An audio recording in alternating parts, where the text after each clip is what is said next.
3 मई 1999 कश्मीर में कारगिल के बटालिक टाउन में रहने वाले शेपर्ड ताशी नामग्याल अपने खोए हुए बैल को ढूंढते हुए एक ऊंची पहाड़ी पर चढ़ जाते हैं, जहां से उन्हें कुछ दूरी पर पठानी कपड़े पहने लोगों की एक टोली दिखती है। लेकिन वो दिखने में आसपास के कश्मीरी पठानी लोगों जैसे बिल्कुल भी नहीं थे।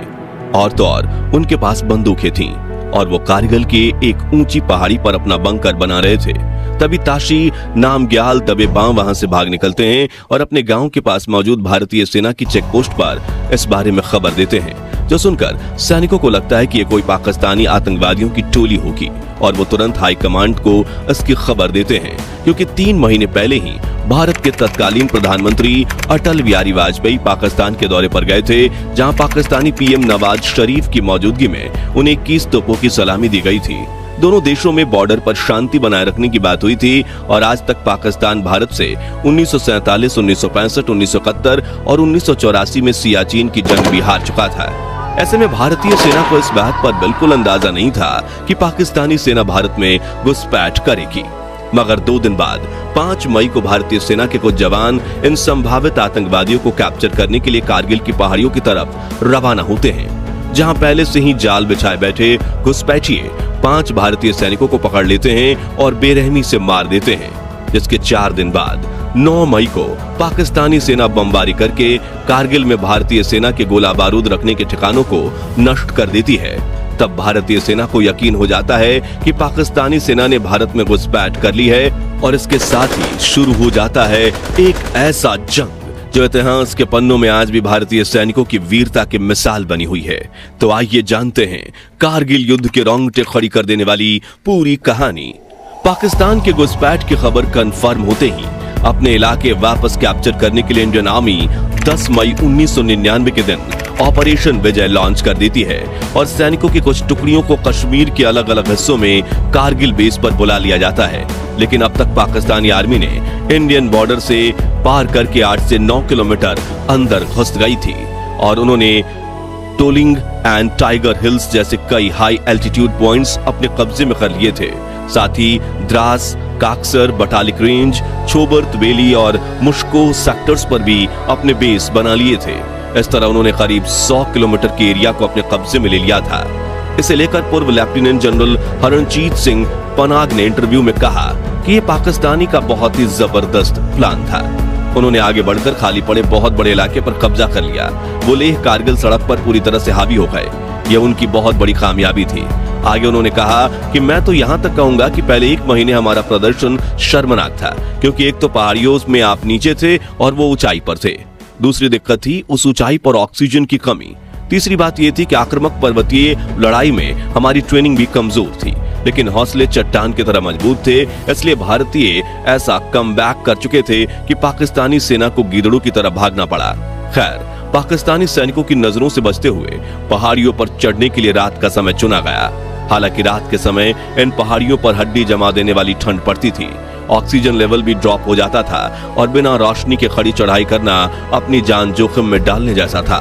मगर भारत के वीर सैनिकों ने हार नहीं मानी और 16 मई को द्रास मुश्को सेक्टर, 18 मई को पॉइंट 4296 और पॉइंट 4460 के साथ मुश्को सर से अपने कंट्रोल में ले लिया। मगर माउंटेन रेंज की वजह से ऐसे पिक पॉइंट पर वो कारगिल में थे जिन्हें कब्जे में लेने के लिए इंडियन एयरफोर्स की मदद लेना काफी जरूरी थी। इसलिए 26 मई के दिन कारगिल युद्ध में IFA की एंट्री हुई। हालांकि प्रधानमंत्री अटल बिहारी वाजपेयी ने एयरफोर्स के पायलट्स को यह कमांड दिया था कि आप किसी भी हाल में LOC क्रॉस करके पाकिस्तानी इलाके में एंटर नहीं करेंगे। और अब शुरू होता है ऑपरेशन सफेद सागर, जिसमें एयरफोर्स ने न सिर्फ पाकिस्तानी सेना के कई बंकर्स तबाह किए, बल्कि ग्राउंड फोर्स को जरूरी सप्लाईज भी पहुंचाई और ग्राउंड अटैक के दौरान कवर भी दिया। मगर 27 मई के दिन एक ऐसा हादसा हुआ जिसने इंडियन आर्मी को गहरी चोट पहुंचाई। दरअसल MiG-27 फाइटर जेट उड़ा रहे फ्लाइट लेफ्टिनेंट निचिकेता राव को एक बड़ा धमाका सुनाई दिया। उनका जहाज अचानक से नीचे गिरने लगा। तभी उन्होंने अपने पास ही उड़ रहे MiG-21 फाइटर जेट के captain squadron leader Ajay Ahuja को इसकी जानकारी दी और फ्लाइट से इजेक्ट कर लिया। जो सुनकर अजय आहूजा उन्हें ढूंढने के लिए उस डायरेक्शन में आने लगे, तभी पीछे से उनके फाइटर जेट पर हमला हुआ और उन्हें भी इजेक्ट करना पड़ा। दरअसल कारगिल की पहाड़ियों पर छिपे बैठे पाकिस्तानी सैनिक अपने साथ अनजास सर्फेस टू एयर मिसाइल्स लेकर आए थे, जिनकी मदद से उन्होंने इन दोनों फाइटर जेट्स को निशाना बनाया। अब सोल्जर अजय आहूजा एलओसी के बिल्कुल पास उतरे, तभी पाकिस्तान के सैनिकों ने बॉर्डर से घुसपैठ करके उन्हें कैप्चर किया और मार दिया, जबकि सोल्जर नचिकेता राव की लैंडिंग बॉर्डर के उस पार पाकिस्तान में हुई।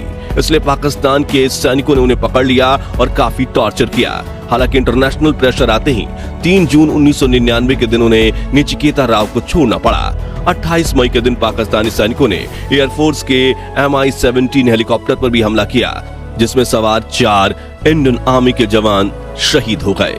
इन हमलों से भारत को काफी ज्यादा नुकसान हुआ था और अब पाकिस्तानी सेना ने अपनी घुसपैठ के असल मकसद पर काम करना शुरू किया। दरअसल पाकिस्तान कारगिल से होकर गुजरने वाले नेशनल हाईवे A1 पर कब्जा करना चाहती थी, जो कश्मीर और लद्दाख को जोड़ने वाली महत्वपूर्ण कड़ी थी। साथ ही हाईवे आगे सियाचिन तक भी जाता था, जिसे कब्जे में लेने की नाकामयाब कोशिश पाकिस्तान साल 1984 में भी कर चुका था। ऐसे में अगर यह हाईवे उनके कब्जे में आ जाता तो भारतीय सेना सियाचिन तक नहीं पहुंच पाती और पाकिस्तान सियाचिन के साथ लद्दाख के 50% हिस्से को अपने कब्जे में ले लेता।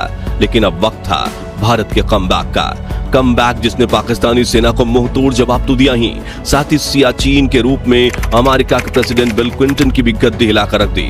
दरअसल कारगिल युद्ध में अमेरिका लगातार पाकिस्तान का साथ दे रहा था और उसने भारत पर कई सैंक्शंस भी लगा दिए थे, जिससे कोई भी देश भारत को हथियार सप्लाई नहीं कर रहा था। लेकिन चीनी की ढेर में अंदर तक घुस चुकी इन चींटियों को भारत ने मसलना शुरू कर दिया। जहां भारत को एडवांस हथियारों की जरूरत थी, ऐसे में अमेरिका के दबाव में आने के बावजूद इजराइल ने इस मुश्किल दौर में भारत की खूब मदद की। उन्होंने न सिर्फ भारत के लेजर गाइडेड मिसाइल्स के ऑर्डर को वक्त से पहले डिलीवर किया, बल्कि सर्विलेंस ड्रोन्स भी इसे दिए ताकि इन घुसपैठियों को खोजा जा सके। इसके अलावा इजराइल ने भारत को lightning electro optical targeting pods दिए, जिनकी मदद से एयरफोर्स के पायलट्स छिपकर बैठे इन पाकिस्तानियों को ढूंढ पाते थे और निशाना साध कर बम गिरा सकते थे। हालांकि IAF के पास सिर्फ 60 लेजर मिसाइल्स थीं, जो काफी नहीं थीं। इसलिए वायुसेना ने एक जुगाड़ निकाला और अपने पास बड़े डम्ब बम्स को इस्तेमाल करना शुरू किया, जो कहीं पर भी टारगेट साधने में काबिल नहीं थे। लेकिन पायलट्स पहले लाइटनिंग पॉइंट्स से टारगेट खोजते थे, फिर उसके ठीक ऊपर जाकर बम गिरा देते थे, जिसके अगले कुछ दिनों में पाकिस्तानी सेना के दर्जनों बंकर्स तबाह हो गए और पाकिस्तान के घुसपैठ ऑपरेशन की नींव हिल गई। अब बारी थी ग्राउंड फोर्सेस के कमबैक की, जिसके लिए टोलुइंग पहाड़ी को कैप्चर करना काफी जरूरी था। लेकिन 16,000 फीट की ऊंचाई, -11 डिग्री तापमान, खड़ी चढ़ाई और पहाड़ी के टॉप पर बैठे दुश्मनों की अंधाधुंध फायरिंग के बीच इस मिशन की मुश्किलें बढ़ती जा रही थीं। इसलिए सैनिकों ने चढ़ाई करने के लिए वो रातें चुनी जब चांद नहीं निकलता था, ताकि रोशनी काफी कम हो। इसे लेकर कैप्टन अजीत सिंह बताते हैं कि हम ज्यादा सामान उठाकर भी चढ़ाई नहीं कर सकते थे, इसलिए हमें चुनना पड़ा था कि हमें 2 किलोग्राम राशन लेना है या फिर 100 बुलेट्स। हम में से ज्यादातर जवानों ने बुलेट्स चुनी और 3 दिनों तक बिना खाए सिर्फ टारगेट के सहारे, सिगरेट के सहारे जिंदा रहे। कारगिल युद्ध को लेकर वरिष्ठ पत्रकार सुशांत सिंह बताते हैं, फौज में एक कहावत होती है कि माउंटेन इट्स ट्रूप्स, यानी पहाड़ सेना को खा जाता है। अगर जमीन पर लड़ाई हो रही हो तो अटैक फोर्स डिफेंस फोर्स से कम 3 गुना बड़ी होनी चाहिए, लेकिन कारगिल जैसी पहाड़ियों में यह नंबर 27 गुना तक पहुंच जाता है। यानी अगर पहाड़ की चोटी पर दुश्मन का एक जवान बैठा हुआ है तो उसको हटाने के लिए आपको 27 जवान भेजने होंगे। मगर इतने सारे जवान अगर जाते तो पाकिस्तानियों को इसकी खबर लग जाती। तो मिनिमम फोर्स के साथ मेजर राजेश अधिकारी ने एक कंपनी को लीड किया, जिन्होंने पहाड़ी पर चढ़ने की कोशिश की और इनकी कंपनी काफी हद तक सफल भी हुई। लेकिन जब ये चोटी से मात्र 15 मीटर की ऊंचाई पर थे तो पाकिस्तानी सैनिकों ने इन्हें देख लिया और ओपन फायरिंग शुरू कर दी, जिस वजह से इन्हें पीछे हटते हुए चट्टानों में छिपना पड़ा। यानी अब इनकी टीम जमीन से 15,000 फीट की ऊंचाई और चोटी से 1000 फीट नीचे फंस चुकी थी, जिनमें मदद पहुंचाने के लिए कर्नल रविंद्रनाथ ने 90 सोल्जर्स की टीम बनाई और 12 जून को ये टीम फंसे हुए सोल्जर्स तक पहुंचने में कामयाब हुई, जिन्हें खाना पानी और हथियार दिए गए। और टोलिंग पर बैठे पाकिस्तानी सैनिकों पर हमले से पहले रविंद्रनाथ ने एक फाइनल स्पीच में कहा, मैंने आपको वो चीजें दे दी जो आपको चाहिए थी, अब आपको मुझे वो देना है जो मुझे चाहिए, यानी टोलोलिंग पर जीत। हालांकि ये मिशन काफी मुश्किल था, जिसमें मेजर विवेक गुप्ता और उनकी 6 सोल्जर्स की टीम शहीद हो गई। लेकिन सेना का हौसला नहीं टूटा और आखिरकार भारतीय सेना ने टोलोलिंग पर जीत हासिल कर तिरंगा फहराया, जिससे सेना के अन्य जवान भी जोश में भर गए और उन्होंने कई पॉइंट्स पर कंट्रोल वापस लेने में अपना जी जान फूंक दिया, जिससे उन्हें विजय भी प्राप्त हुई।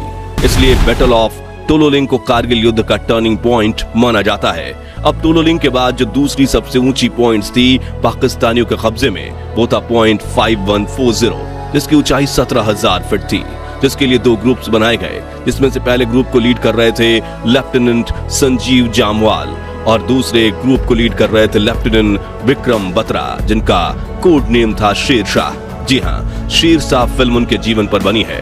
इन दोनों सोल्जर्स को अपनी विक्ट्री सिग्नल चुनने के लिए कहा गया ताकि वो आर्मी को अपनी जीत की खबर दे सकें, जिसमें संजीव जामवाल ने चुना ओह ये और विक्रम बत्रा ने चुना ये दिल मांगे मोर, और दोनों ही टीम पॉइंट 5140 को कैप्चर करने में सफल रही।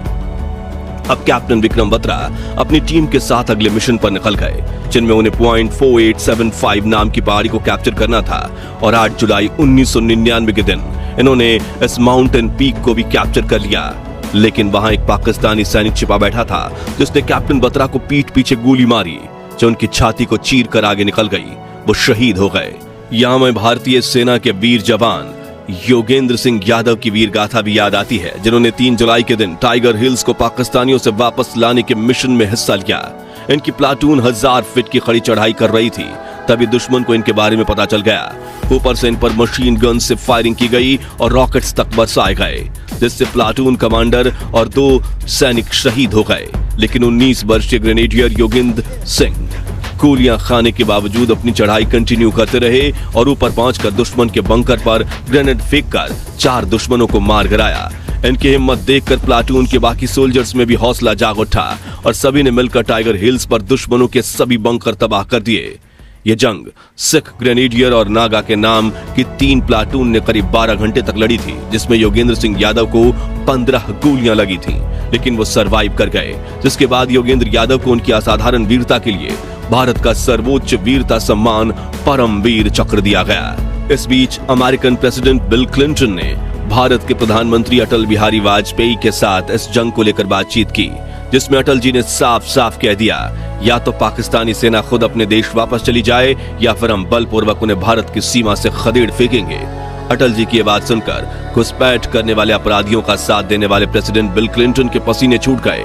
तभी अटल जी ने अपनी कड़क आवाज में बिल क्लिंटन से कहा, मैंने सुना है पाकिस्तान इस युद्ध में परमाणु हथियार का भी इस्तेमाल कर सकता है, और अगर ऐसा हुआ तो यकीन मानिए अगली सुबह का सूरज निकलने से पहले तक पूरा पाकिस्तान दुनिया के नक्शे से गायब हो जाएगा। अटल जी की बात सुनकर बिल क्लिंटन समझ गए कि भारत में घुसपैठ करके पाकिस्तान ने काफी बड़ी भूल कर दी है और उसका साथ देकर हम भी इस गलती के भागीदार बन चुके हैं। ऐसे में उन्होंने पाकिस्तान के प्रधानमंत्री नवाज शरीफ पर दबाव डालना शुरू किया कि अपनी सेना को वापस बुलाओ, लेकिन सेना के लीडर परवेज मुशर्रफ ये बात मानने के लिए तैयार नहीं थे, क्योंकि 1984 में सियाचिन युद्ध में भारत के सैनिकों ने उन्हें धूल चटा दी थी। इसलिए अपनी अकड़ में व्यक्तिगत खुन्नस निकालने के लिए उन्होंने करगिल पर हमला शुरू किया था। मगर अब एक तरफ से इंटरनेशनल प्रेशर आ रहा था और दूसरी तरफ भारतीय सेना घुसपैठियों को चुन चुन कर मार रही थी।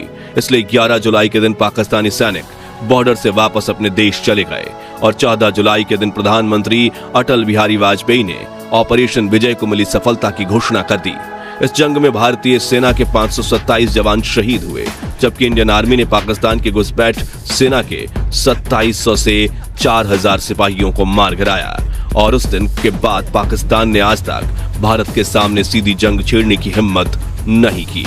तो दोस्तों, अगर आपको भी करगिल युद्ध में भारत को विजय दिलाने वाले भारतीय सैनिकों पर गर्व है तो कमेंट बॉक्स में जय जवान जय हिंदुस्तान जरूर लिखिए, ताकि अगर कोई भी सोल्जर या उनके परिवार वाले ये वीडियो देख रहे हों तो उन्हें पता चले कि हम भारतीय हमारे सैनिकों के बलिदान की कितनी दिल से कद्र करते हैं। यह कहानी पसंद आई हो तो वीडियो को लाइक और शेयर करके 11,000 लाइक्स के लक्ष्य को हासिल करने में हमारी मदद कीजिए। और ऐसे ही रोंगटे खड़ी कर देने वाली कहानियां सुनते रहने के लिए चैनल को सब्सक्राइब करके पास वाली घंटी जरूर बजा दीजिए। जय हिंद, जय भारत।